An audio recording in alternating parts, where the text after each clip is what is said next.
We all carry secrets, but some of them are too heavy to keep. Stay with me to explore this one together. Today I found divorce papers on my kitchen table, right next to Lily's cereal bowl, like it was just another piece of mail. My hands are still shaking as I write this. 3 years. 3 fucking years I gave her everything, and she left me these papers like I'm some stranger she needs to get rid of. The worst part? She doesn't even want our daughter. You can have her, she said over the phone, like Lily is some piece of furniture she doesn't need anymore. I'm sitting here at 2 a.m. listening to my 6-year-old daughter sleep in the next room, and I can't stop thinking about how blind I've been. I need to write this down before I lose my mind completely. Maybe putting it on paper will help me understand how I got here. How a 30-year-old man with his own apartment, decent job, and what I thought was a good head on his shoulders could end up feeling like such a complete failure. I met Anna 3 years ago at a coffee shop downtown. She was new to the city, fresh from some small town I can't even remember the name of now. Everything about her screamed ambition. The way she dressed, talked, even the way she ordered her coffee. She had this energy that drew me in immediately. I was working as a mid-level manager at a logistics company. Nothing glamorous, but it paid the bills and gave me stability after Lily's mother left when she was just 2. Anna seemed fascinated by city life, by my apartment, by the fact that I had my shit together. "You're so established," she used to say, running her fingers along my bookshelf or admiring the view from my living room window. I ate it up. After years of being a single dad, struggling to balance work and parenting, having someone look at me like I was successful felt incredible. She moved in after just 4 months. I know, too fast. But she had been staying in some cramped, shared apartment with 3 other girls, working 2 part-time jobs just to afford rent. When she mentioned how hard it was to focus on building her future in such chaos, I offered her my spare room. "Just until you get on your feet," I said. We both knew it was bullshit. We were already sleeping together, already talking about the future. Lily took to Anna immediately, which sealed the deal for me. My daughter had been asking about having a mom like her friends at school, and seeing her laugh with Anna. Seeing them braid each other's hair and paint their nails together, it felt like everything was finally falling into place. I thought I was giving my daughter the complete family she deserved. The business idea came up 6 months later. Anna had been working at a marketing agency, low-level stuff, but she had ideas.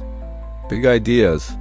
She wanted to start a boutique consulting firm helping small businesses with their digital presence. "We could be partners," she said one night as we lay in bed. "You have the business sense, I have the creativity. We could build something amazing together." I should have been more careful, should have asked more questions, done more research. But I was in love, and she made it sound so reasonable. I had some savings, enough to cover the initial investment. The registration fees, the office deposit, the equipment, it all came from my account. "I'll pay you back once we start making money," Anna promised. "We're a team now." For the first year, things were good, really good. The business was growing slowly but steadily.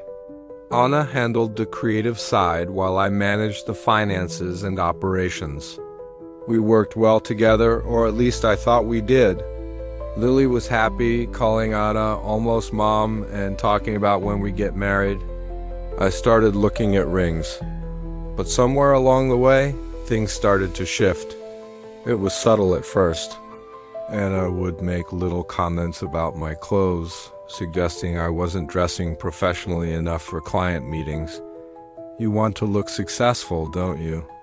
She'd say, steering me toward more expensive stores. Image is everything in this business.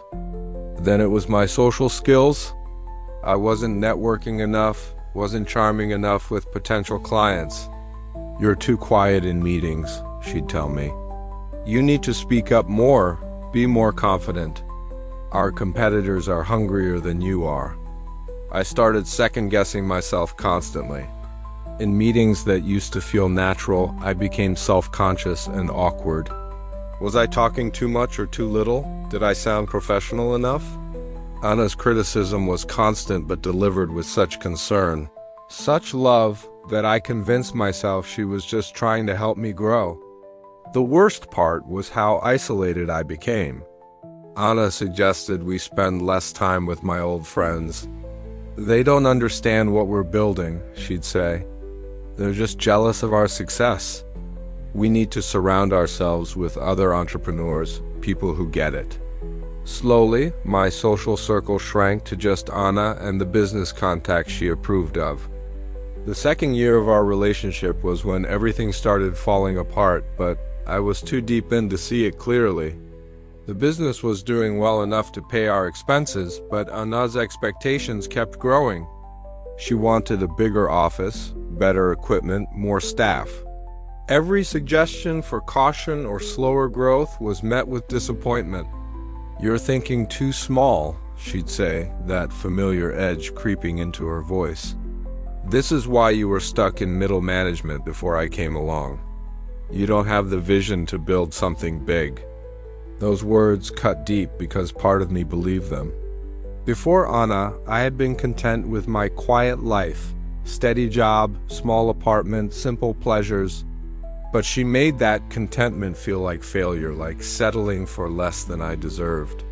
She convinced me I wanted more, needed more, and then made me feel inadequate for not achieving it fast enough.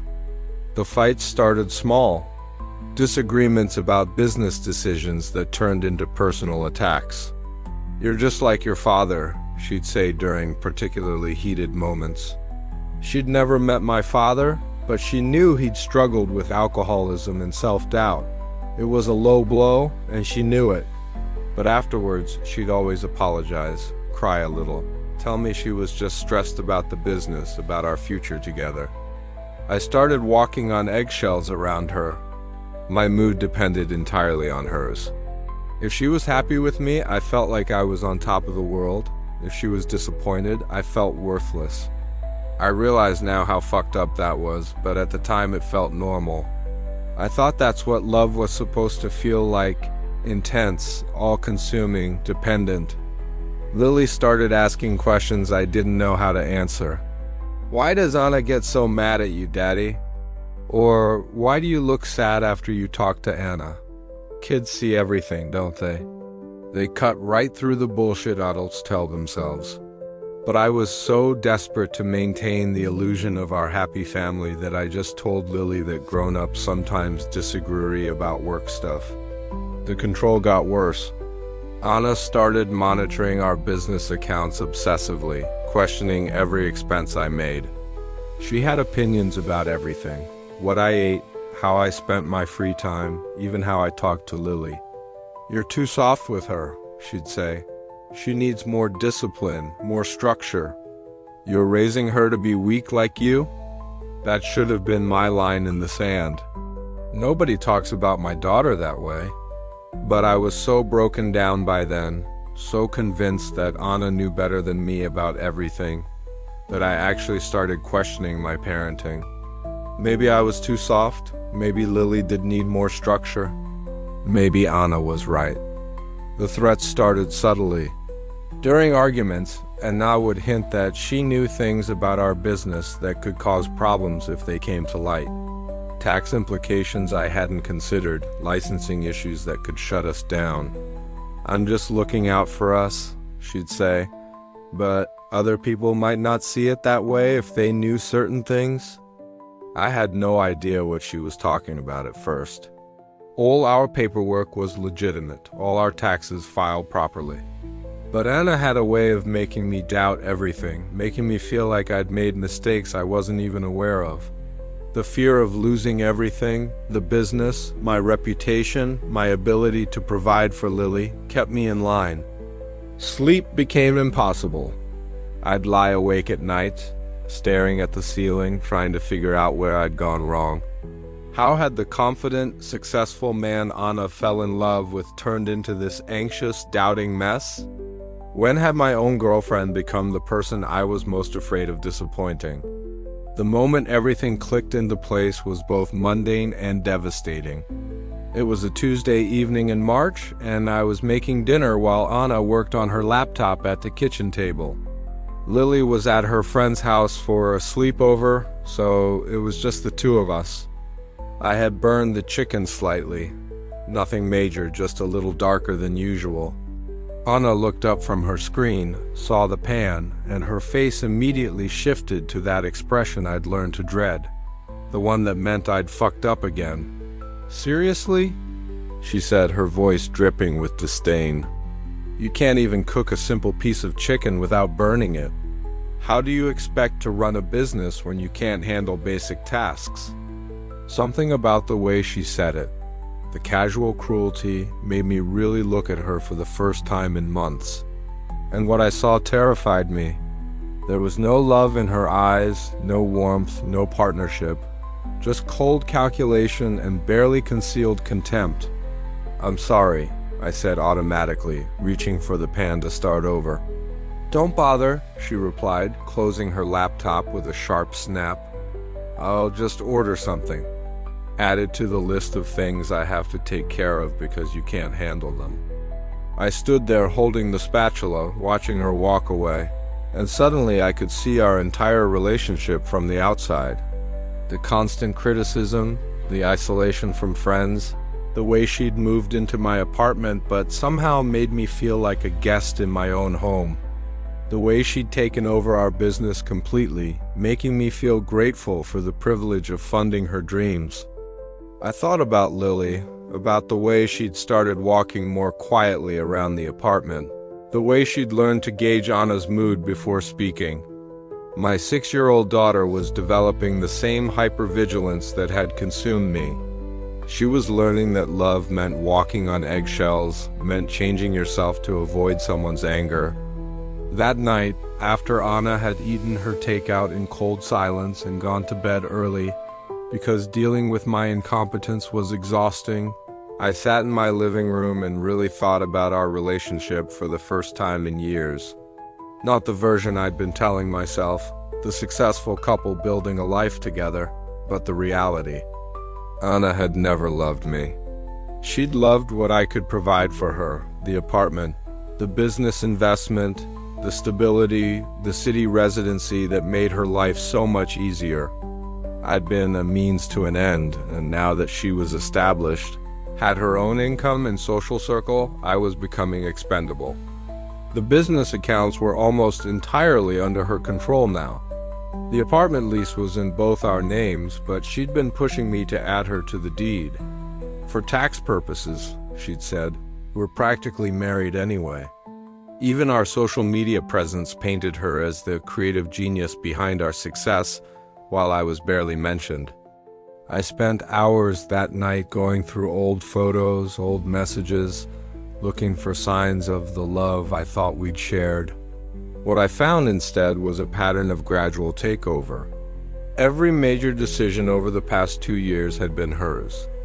Every change in our lives had benefited her while diminishing me. I'd been so focused on making her happy, on proving I was worthy of her love, that I'd handed over control of my entire life. The worst part was realizing how completely I'd abandoned myself.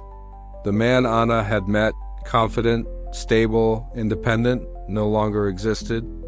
In trying to become what she wanted, I'd lost everything that had made me attractive to her in the first place. It was a cruel irony that left me feeling hollow and lost. The next morning, I called in sick to our business meeting and dropped Lily off at school like normal. But instead of going to the office, I drove to a coffee shop across town and sat there for 3 hours, just thinking. I ordered cup after cup of coffee I didn't drink and tried to figure out how to untangle my life from Anna's without destroying everything I'd built. The practical considerations were overwhelming. The business was legally half mine, but Anna had been the face of it for so long that most clients probably thought she was the sole owner. The apartment was my biggest asset, but Anna had been living there for over 2 years. In some states, that might give her legal rights I didn't even know about. But the hardest part was admitting to myself how far I'd fallen. 3 years ago, I'd been a competent single father with a good job and solid self-esteem. Now I was a shell of that person, second-guessing every decision, afraid of my own girlfriend's moods, letting my daughter grow up in an environment that was teaching her all the wrong lessons about relationships. I started small. I called my old friend Mike, someone I hadn't talked to in months because Anna had convinced me he was negative energy. Just hearing his voice, talking about normal things like sports and his kids' school activities, reminded me what healthy relationships felt like. Easy, supportive, without constant judgment or criticism. "Man, you sound different," Mike said during that first call.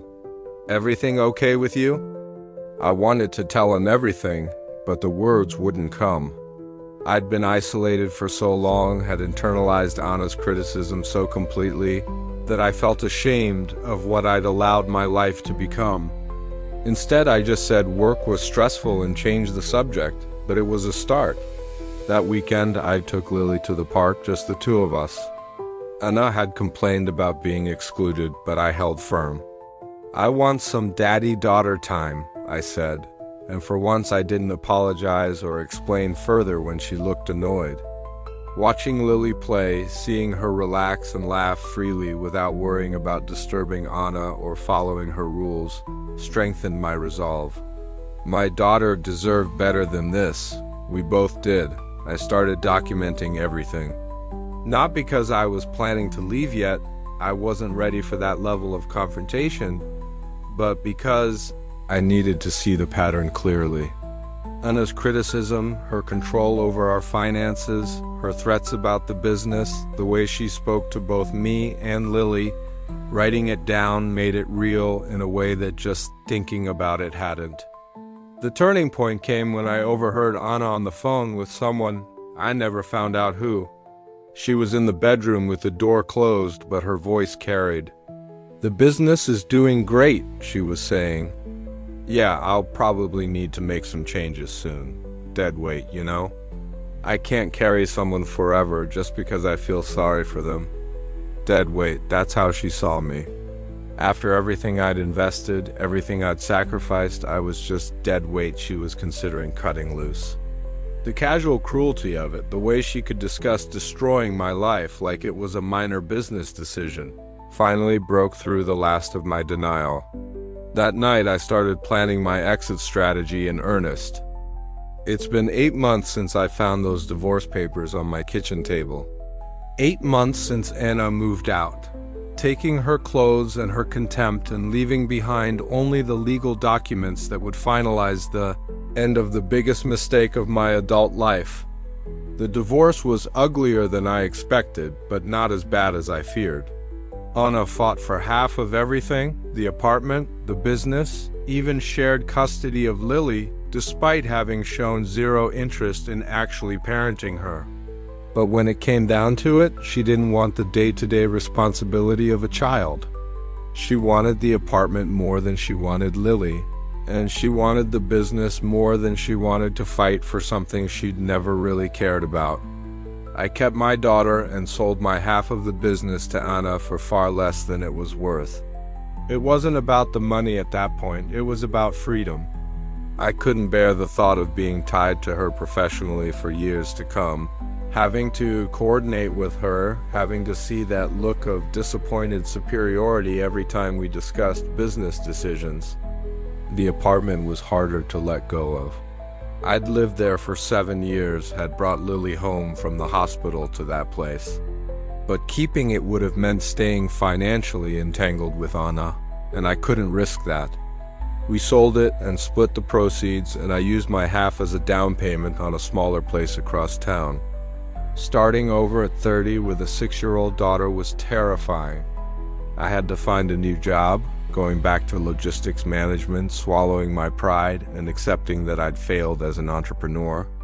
I had to help Lily adjust to a new school, a new neighborhood, A new life without the woman she'd called almost mom for 3 years. The hardest part was rebuilding my relationship with myself. The man I'd become during those years with Anna, anxious, self-doubting, constantly seeking approval, didn't disappear overnight just because she was gone. I had to relearn how to trust my own judgment, how to make decisions without second-guessing myself into paralysis. Therapy helped. I was resistant at first, another expense I couldn't really afford, another admission that I'd failed to handle my own life. But my therapist, Dr. Martinez, helped me understand that what I'd experienced wasn't just a bad relationship. It was psychological abuse, systematic and deliberate, designed to make me dependent and compliant. "You didn't fail," she told me during one session. "You were deliberately manipulated by someone who saw your kindness and stability as weaknesses to exploit. The fact that you recognized it and got out shows strength, not failure." It took months for me to believe that, but slowly I started to feel like myself again.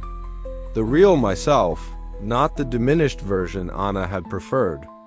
I started calling old friends, rebuilding connections I'd let atrophy.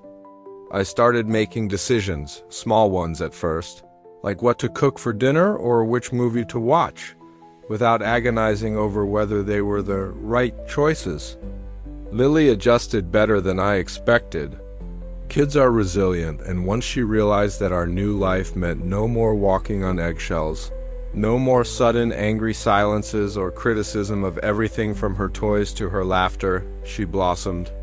She's louder now, more confident, more willing to take up space in the world.